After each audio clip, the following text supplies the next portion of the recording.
l'écran. Parfait. Je pense que c'est partagé. Vous le recevez? Oui, très bien.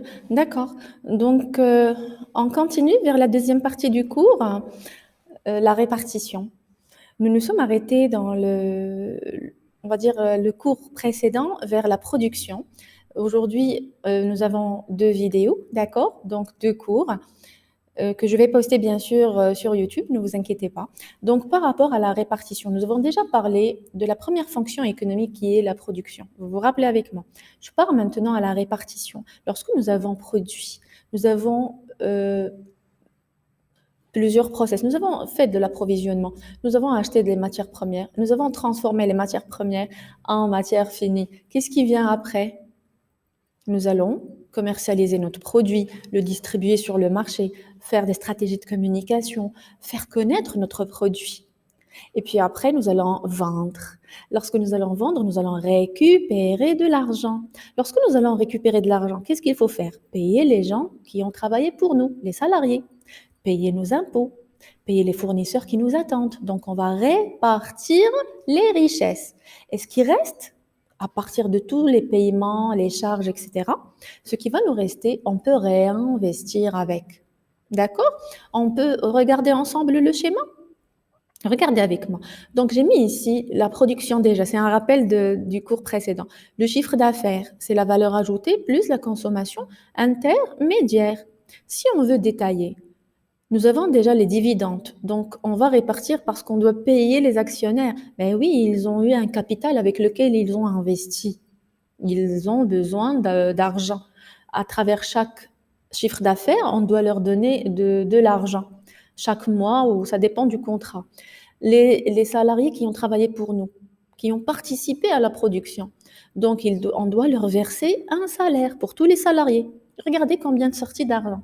Donc, les crédits, si nous avons eu des crédits avec des partenaires financiers, on doit les rembourser par mois. Donc, compter aussi les agios. Si, bien sûr, nous voulons nous maintenir et être dans les règles, n'oublions pas les impôts et les cotisations pour l'État. Regardez combien on va sortir de l'argent, combien de sorties. Et bien sûr, n'oubliez pas les personnes qui nous ont fourni les matières premières.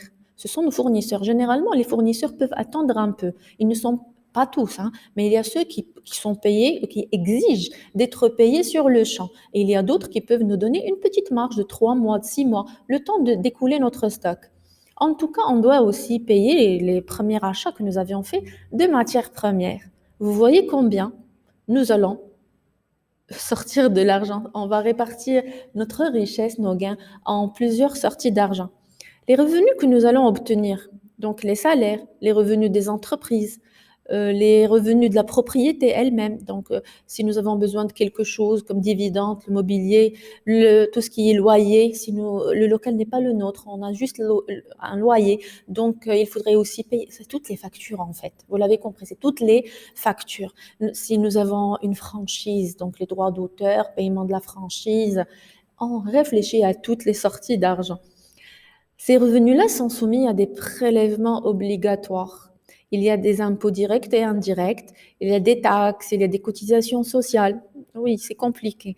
Alors, ces revenus-là qui font l'objet d'une redistribution en fourniture de services publics, l'éducation, la culture. On peut aussi faire de la prestation sociale. N'oubliez pas qu'il y a même des congés qui sont payés, il y a des accidents de travail, il y a aussi la contribution de plusieurs entreprises avec la RSE, la responsabilité sociale des entreprises. En tout cas, je reviens vers le schéma. Le revenu disponible, c'est le revenu primaire moins les impôts, la cotisation et les prestations de services. Donc, qu'est-ce que c'est? Ça va poursuivre des objectifs sociaux parce que plusieurs entreprises aujourd'hui ont le label RSE, carrément, et ils concourent pour l'avoir, pour avoir une notoriété meilleure, une place sur le marché, qui se respecte, être socialement responsable.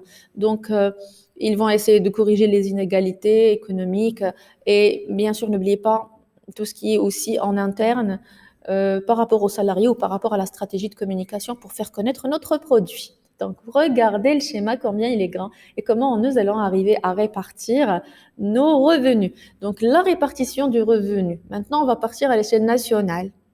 Elle se situe à la jonction de la production et de l'emploi de cette production. Comment est employée la production? Ainsi, les revenus issus de la production, ils sont déjà répartis avant d'être affectés à des emplois. Je pense directement à la consommation et aux investissements.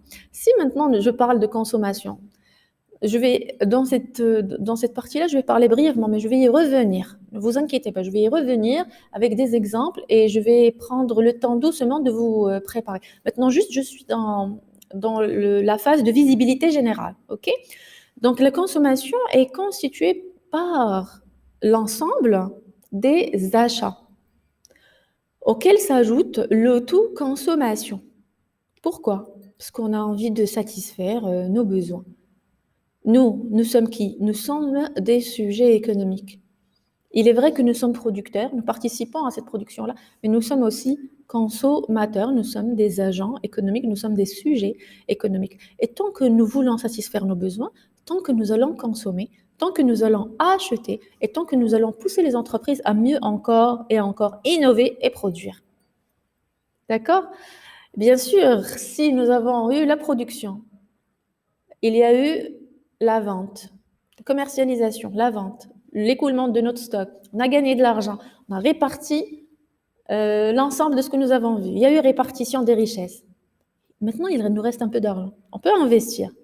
L'investissement, il est constitué par l'ensemble des biens non consommés au cours d'une période, c'est-à-dire des biens qui sont mis en réserve pour accroître le revenu national. Bien sûr, nous allons penser à plusieurs éléments. Je vous donne juste quelques exemples. La création d'équipements suppléments, les amortissements, les variations de stock qui vont rester toujours là pour pouvoir mieux gérer les risques et éviter de tomber dans les crises. Donc, ici, j'ai mis, je vais enlever ça. Chaque fonction économique, elle fait intervenir divers agents économiques. Par rapport déjà à ce que nous venons de voir, production, répartition, consommation et investissement, d'accord? Il y a des agents économiques qui vont être actifs dans n'importe quel process de ces process-là. Ça marche? Et si je parle de ces agents économiques, ce sont qui? Ce sont des acteurs qui vont intervenir dans cette boucle, dans ce process, dans cette vie économique. Et cette expression d'agent économique, elle va désigner les personnes, qu'ils soient physiques ou morales, qui vont participer à l'activité économique. Nous sommes bien d'accord? Donc, c'est une catégorie qui est très diversifiée, très différente de personnes, de décideurs, d'acteurs, de stratèges, de fonctionnels, le pôle stratégique, le pôle fonctionnel. Toutes ces personnes-là, toutes ces personnes, ils vont réaliser les opérations identiques et qui ont des spécificités communes. Parce que lorsque je parle d'un marketeur, on sait très bien ses champs de compétences, sa fiche de poste déjà, elle montre les différentes missions qu'il a à effectuer. En tout cas, moi, je ne voudrais pas dans cette deuxième partie du cours m'approfondir. Pour l'instant, je voudrais juste vous donner une vision globale et après, on va y aller doucement, comme ce que nous avions fait auparavant, pour pouvoir clarifier justement cette vision. Moi, je vais vous dire à la vidéo prochaine, au cours prochain. Portez-vous bien et encore une fois, bonne année.